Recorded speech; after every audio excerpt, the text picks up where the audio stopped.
Witam Państwa bardzo serdecznie. W moim dzisiejszym filmie opowiem Państwu o tym, jak komunistyczna Polska chciała zostać atomową potęgą. Dowiecie się, kto był blisko osiągnięcia tego celu i jak się to ostatecznie zakończyło. Jeśli spodoba się Wam mój film, udostępnijcie go znajomym, dajcie łapkę w górę, kliknijcie subskrybuj, a także wesprzyjcie mój kanał, za co z góry dziękuję. A złotymi patronami kanału są pan Andrzej Maciejewski z Alaski, Kancelaria Prawnicza Macieja Ordona w Chicago, a także pan Patryk Krupiński.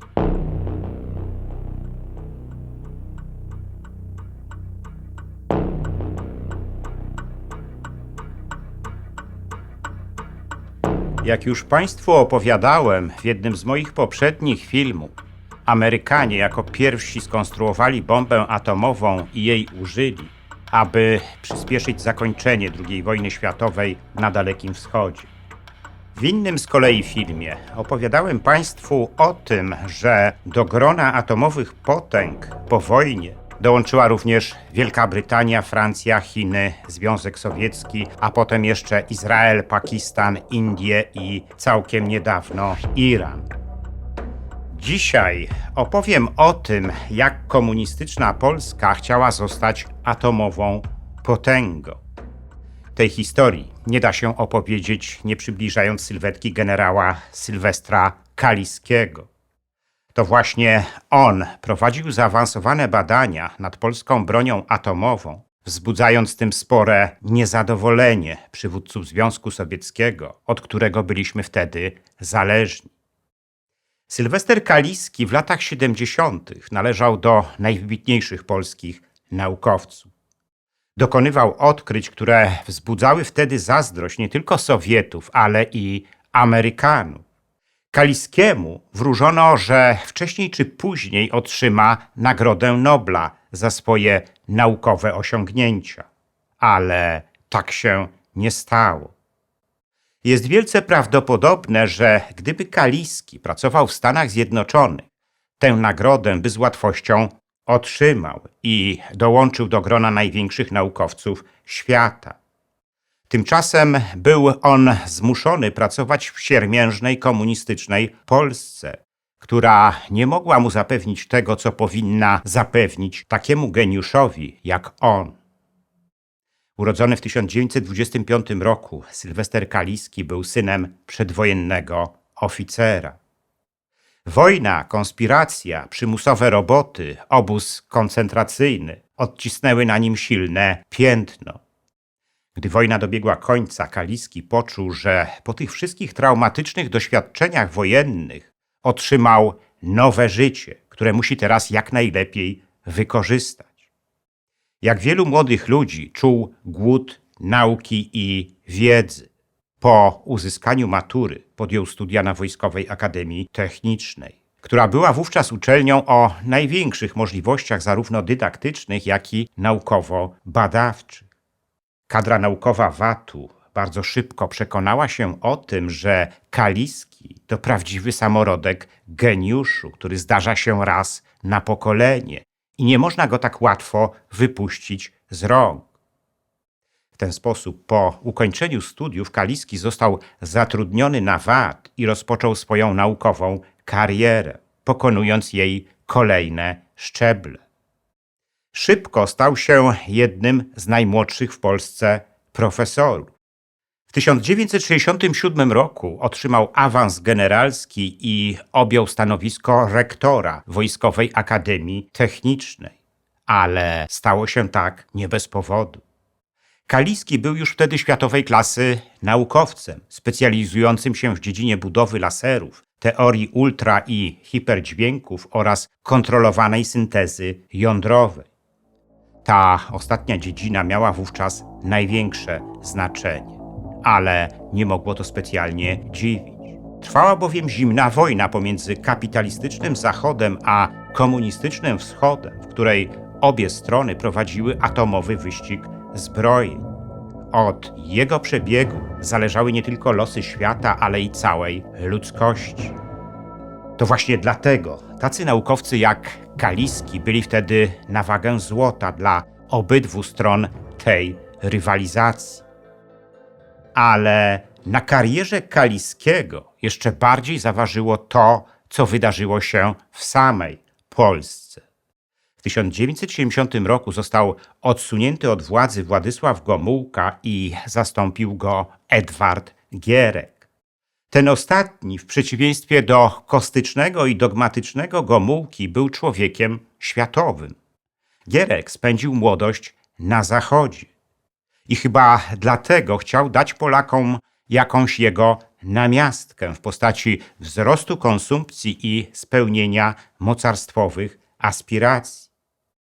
Dlatego właśnie po objęciu swoich rządów Gierek rzucił hasło uczynienia z Polski 10. mocarstwa świata. Siłą rzeczy miało ono również mieć wymiar naukowy i militarny. Tyle tylko, że sztandarowe hasło Gierka nie spodobało się na Kremlu. Związek Sowiecki miał wówczas monopol zbrojeniowy w całym komunistycznym bloku i to on decydował o wszystkim w zakresie produkcji broni i uzbrojenia. Tak było zresztą również w obszarze nauki, która zawsze ma kluczowy wpływ na produkcję zbrojeniową. I dlatego Związek Sowiecki nie zamierzał dzielić się swoją rolą z sojusznikami w tym zakresie. Dotyczyło to w szczególności sowieckiego monopolu atomowego w komunistycznym bloku. Tymczasem Kaliski pracował nad udoskonaleniem kontrolowanej syntezy jądrowej, dzięki której mogliśmy sami zbudować bombę atomową. Właściwie wybuch nie miał żadnych szans dotąd jako samodzielny realizacji mikrosyntezy. Dlaczego? Dlatego, żeby powstała synteza termojądrowa. Badania w tym zakresie prowadziło wtedy zaledwie 5 państw, dysponujących o wiele większym potencjałem naukowym i przemysłowym niż komunistyczna Polska. Tyle tylko, że to komunistyczna Polska wydawała się być znacznie bliżej osiągnięcia tego celu niż one. Wszystko zaczęło się w 1968 roku, gdy profesor Zbigniew Puzewicz z WAT wyszedł z naukową hipotezą, że taką kontrolowaną syntezę jądrową można zainicjować strzałem laserowym.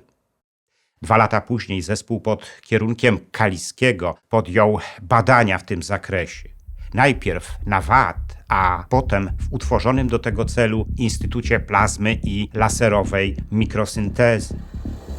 Do tych badań włączony został również Instytut Badań Jądrowych w Świerku pod Warszawą, który dysponował wtedy jedynym w Polsce reaktorem jądrowym. Wpadłszy na pomysł profilowanego wybuchu, to znaczy takiego wybuchu, w którym fale uderzeniowe mogą się jak gdyby superponować. Wytworzyliśmy taki układ, w którym wytwarzane są nie jedna uderzeniowa fala, a kilka, które doganiają się w centrum tego wybuchu, tam w centrum wytwarzając ogromne ciśnienie i ogromne temperatury. W 1973 roku zespół Kaliskiego dokonał kontrolowanej syntezy jądrowej i sprawił, że dołączyliśmy do elitarnego grona atomowych państw. Tyle tylko, że chcąc prowadzić dalej badania w tym zakresie, potrzebowaliśmy wielu urządzeń i materiałów, które były wtedy objęte zakazem KOKO, międzynarodowej organizacji skupiającej państwa będące dysponentami najbardziej zaawansowanych technologii, w tym przede wszystkim tych, które mogły mieć zastosowanie wojskowe. Mogliśmy więc jedynie próbować ukraść te technologie i materiały rękami naszego wywiadu, ale ten był ściśle kontrolowany przez Sowietów. W każdym razie wyniki prac zespołu Kaliskiego zostały po jakimś czasie opublikowane na Zachodzie. Sugerowano w nich oczywiście wyłącznie pokojowe zastosowanie energii jądrowej uzyskanej tą drogą, ale zespół Kaliskiego obok prac nad pokojowym wykorzystaniem energii jądrowej równolegle prowadził tajne badania w tym zakresie, mające już cel czysto militarny. Ich najważniejszą częścią było znalezienie optymalnego środka do zainicjowania fuzji jądrowej. Kaliski opracował do tego celu specjalny stożek oparty na teorii fali kumulacyjnej, dzięki której był on w stanie rozgrzać plazmę do rekordowych 40 milionów stopni Kelwina.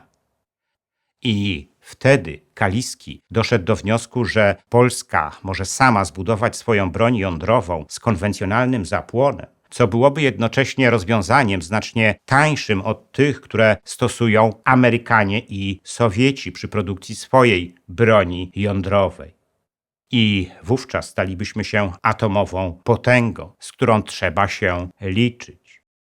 Ale tak się nie stało, bo Kaliski nieoczekiwanie zginął.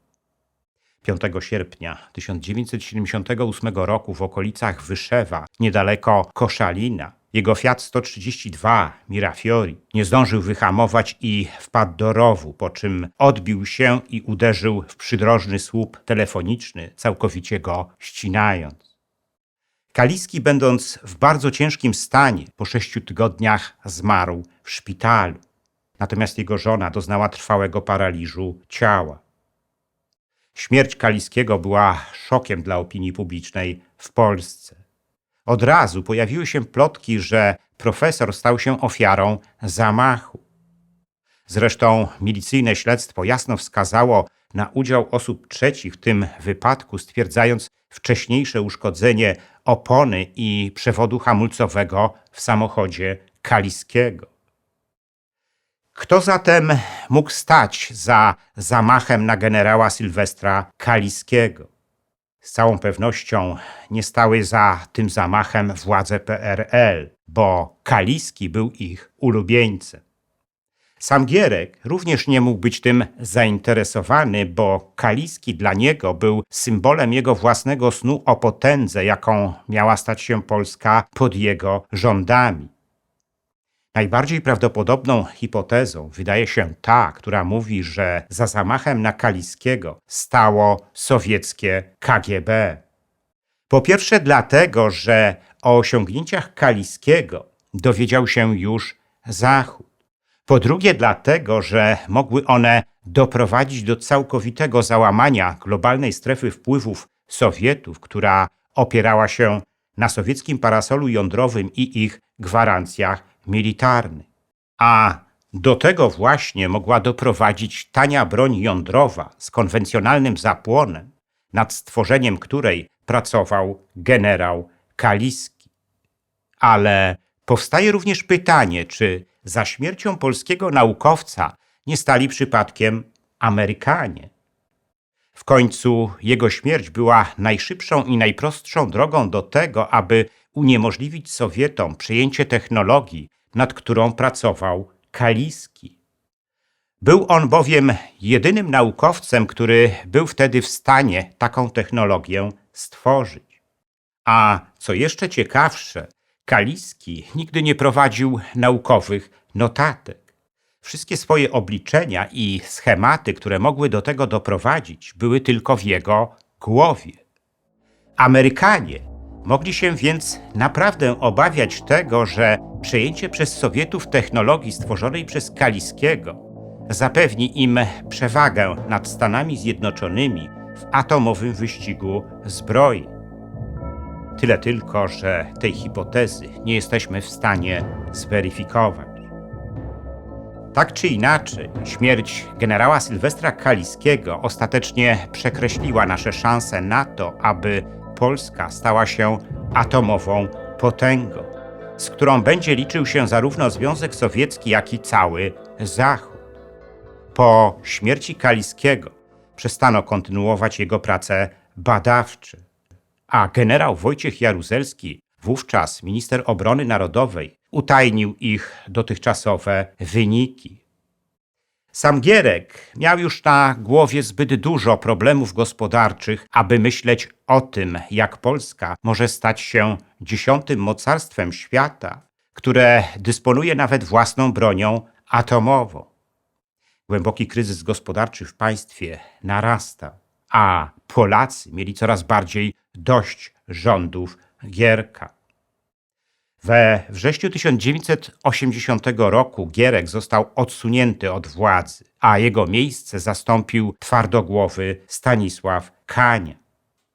Tego ostatniego rok później zastąpił Wojciech Jaruzelski, który nigdy nawet nie marzył o tym, aby komunistyczna Polska stała się potęgą, tym bardziej atomową. Był zbyt lojalny wobec Kremla.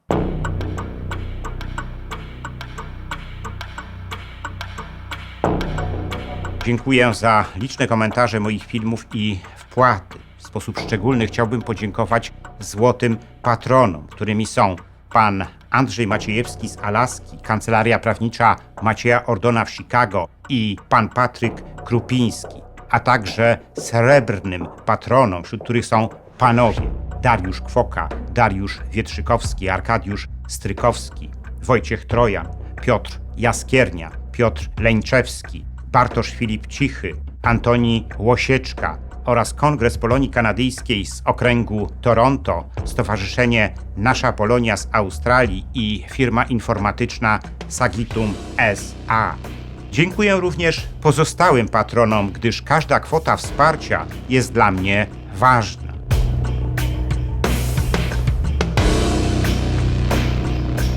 Zachęcam wszystkich do wspierania mojego kanału, co pozwoli na jego dalszy rozwój. Teraz można to zrobić nie tylko przez Patronite. Szczególnie dla patronów zagranicznych przydatne są możliwości bezpośredniego wsparcia na YouTubie w formie jednorazowej wpłaty, klikając podziękuj, a także cyklicznych wpłat, klikając wesprzyj na dole ekranu. Wpłat można też dokonywać przez PayPal oraz bezpośrednio na moje konto bankowe, którego numer widzicie teraz na ekranie. Więcej informacji na temat wspierania kanału na różne sposoby znajdziecie w opisie pod filmem.